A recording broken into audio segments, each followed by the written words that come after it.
note, this Thursday, May 17th, we're going to have an opportunity to speak at the Reagan Republican Club. It's in Cockeysville, 9836 Greenside Drive. It's at the Cockeysville Community Center. Also, Delegate Chris West will be out there, along with Al Redmer, who is running for Baltimore County Executive, and Delegate Pat McDonough, who is also running for Baltimore County Executive. Speaking of Baltimore County Executive's race, we had reached out to all candidates that are running for Baltimore County Executive and putting together an ongoing forum. They'll be individual, we're not doing it together, but we'll have each of them on the program over the next couple of weeks. We're in contact with State Senator Jim Brochin, Delegate Pat McDonough. Al Redmer actually was supposed to be on the show today. We moved that out of respect for, obviously, the passing of Kevin Kamenetz earlier in the week. And that is going to dramatically shape up the political landscape in a lot of different ways. Out of respect, I'm going to stay away from the Baltimore County Executive's race, but it does affect that, and you can't get away from it. As everybody knows, Kevin Kamenetz was also running for governor, and look, there's a reason why we have elections. I believe there's 7 Democrats right now: Ben Jealous, State Senator Richard Mandiello, Jim Shea. I believe there's 7 Democrats that are looking to take on Larry Hogan right now. But in my humble opinion, the 2 main challengers were Kevin Kamenetz and Rashawn Baker, who's the county executive in PG County. Rashawn Baker, like Kevin Kamenetz, was also termed out in PG County, so he couldn't run again. And there was a lot of, I don't want to say infighting, but separation of resources, if you will, between Mr. Kamenetz and Rashawn Baker. That changed. The party, say what you will, the Democratic Party has a unified candidate right now to challenge Larry Hogan. And this is a Republican governor that's coming out of a pretty horrible legislative session going into an election year. I'm trying to find out what the big wins were down in Annapolis. And I'm working really hard. And I can't find any. It now costs me $500 to hold my cell phone while I'm driving my car. An attack on the Second Amendment. And free college education for all the poor people. By the way, poor, meaning you have to make less than $125,000 a year. While you have kids getting out of high school that need remedial classes to read and write.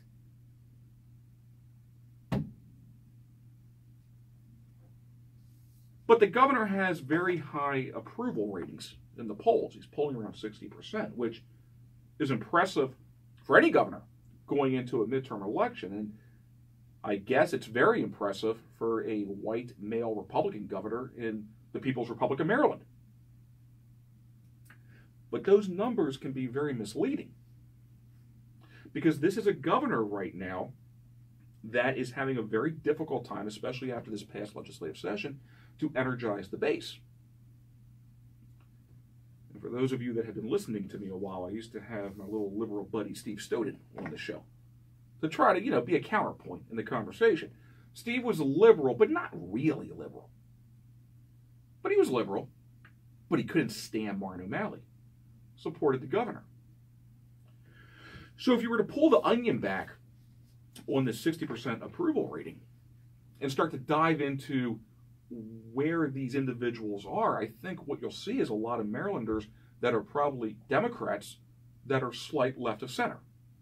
Maybe a little liberal on the social issues, which the governor for the most part has stayed out of, but somewhat fiscally conservative, and just sort of want to be left alone. Thought O'Malley took the state in a horrible direction. And with all due respect, probably thought that Kevin Kamenetz did the same. But when you look at the 60%, those individuals are baked into that approval rating. So you can't look at the 60% approval rating for the governor in some sort of sterile vacuum. You simply can't.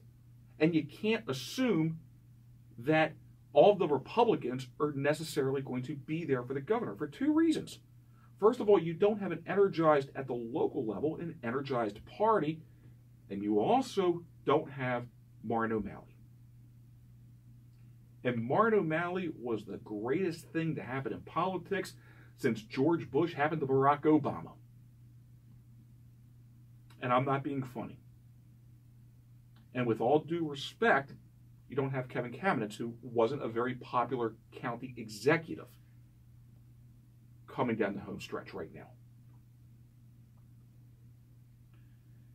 And now you have a unified party, for the most part, behind a candidate, I would imagine. Now, again, it's still a field of seven. Ben Jealous, former president of the NAACP, he'll be in the mix, I guess.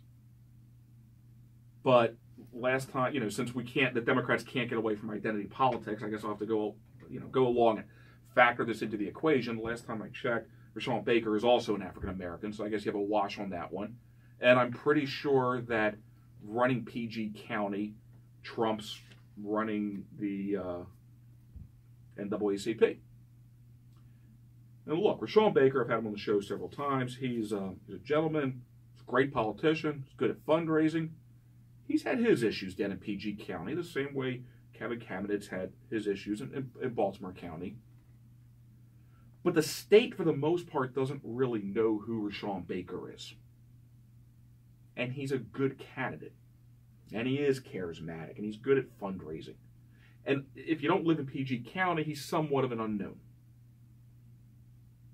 And now he's got more money, and he's got a unified party. And what he needs to do is to peel those votes that are slight left of center. He needs to peel the Steve Stodens of the world. At the exact same time, you have a unenergized Republican base. And I've been hearing this for 4 years now, so I'm not speaking out of school. It is what it is. I know that really ticks off the Republicans, by the way. Just calling balls and strikes, as John Roberts once said. The base is mad. I mean, they're loving Donald Trump for a variety of reasons. And then the governor has that also working against him.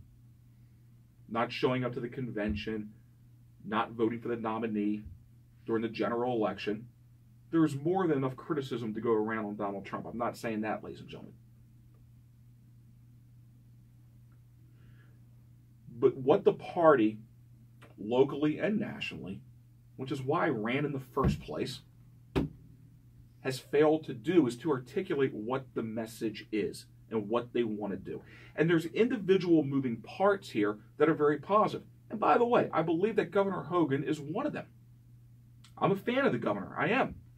I think he delivered on his campaign promise. His promise was to be a checks and balance when it comes to one-party rule. He did that.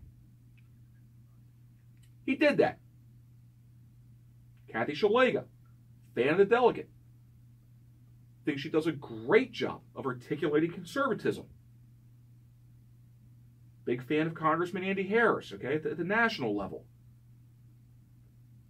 Fighting the fight by himself, okay, he's the only Republican in D.C. from the state of Maryland, but holding strong on a lot of important things. But where we come up short as a party in the state of Maryland is any sort of unified message. And the message for the last 4 years needed to be, all right, so we put in Governor Hogan. What does that do? Well, what that does, it puts an end to one-party rule. And the power of the governor is not going to be through the state legislature. It's not going to be through the bills that he's going to pass. He can do sort of boutique things. I'm not minimizing it, but like he did with the tolls and some things along those lines. But he's not going to be able to make real change because Miller and Bush are still running the State House. But the power of the governor for the last 4 years was going to be the power of the pen, which is, for the life of me, I cannot understand why he would use that same pen to double down on a liberal agenda. To use that pen to double down on O'Malley's restrictive gun laws. For the life of me, I cannot understand that. To use that same pen to sign off on Bernie Sanders' free college. Could have shelved all of that stuff. And then I guess because of his vitriolic hatred against Donald Trump, saying, you know what, I know the EPA wants to ease the regulations when it comes to emissions testing in their cars, but you know what, let's go ahead and let's keep that up. And what collectively is the party talking about right now? And every time I go down this road, I get yelled at, but it seems pretty basic. Because there has not been a collective message. For that point, there's not even a spokesperson. And then when one steps up, Chris West hauls her butts into court. Because the party's afraid of it. And why? And you look at the anger and the frustration in Baltimore County on the assault of property rights, on the condition of our schools, on not only the unwillingness to assist the feds in enforcing any kind of federal immigration policy, but being prideful of being a sanctuary state. The city is a sanctuary city. Baltimore County was a sanctuary county. And this ties into the anger and the frustration that you're seeing out there right now. And for the Republican incumbents, you still have time, ladies and gentlemen, but you better get it figured out real quick. You're listening to the Jimmy Mathis Show after 7 o'clock news, talking a little 143rd running of the previous states. You're listening to the Jimmy Mathis Show, Talk Radio 680 WCBM.